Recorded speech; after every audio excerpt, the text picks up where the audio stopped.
Hey there, kiddies! Welcome to CPTV Interviews, a series where we interview all kinds of people from all kinds of backgrounds. I'm your host, Paul Renaud, and today I'm glad to introduce our guest, Timothy Peppermint, Russian hacker of the 2016 presidential election and anti-gay activist. Welcome to the program, Tim.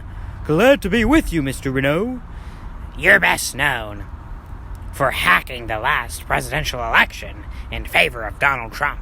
However, you've now come out in favor of impeachment. Tell us why you rigged it in favor of Trump and what made you change course.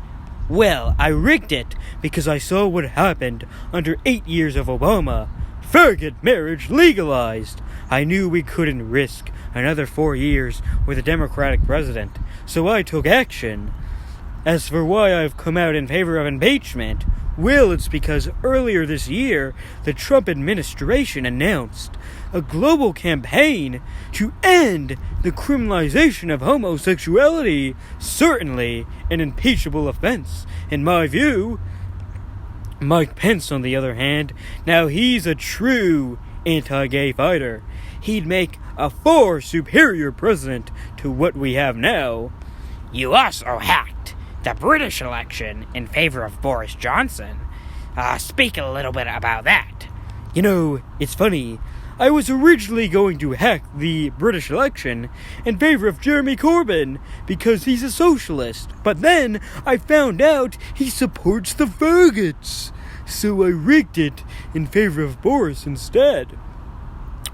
You also came out with a new book recently entitled The Homosexual Question.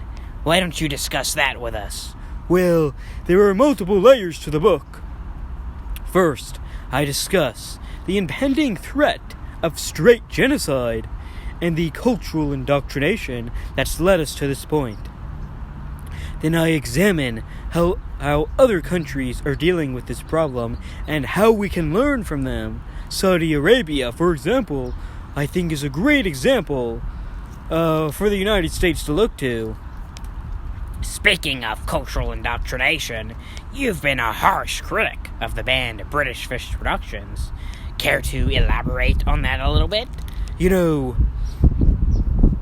with all due respect to Travis Penile, I think the messages that he sends in his music are very harmful.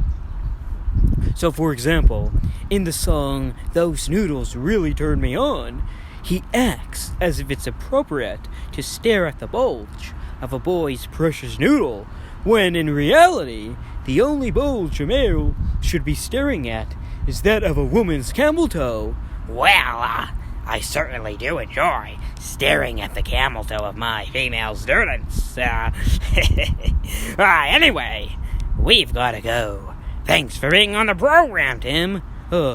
Thanks for having me, Mr. Renaud. Anytime.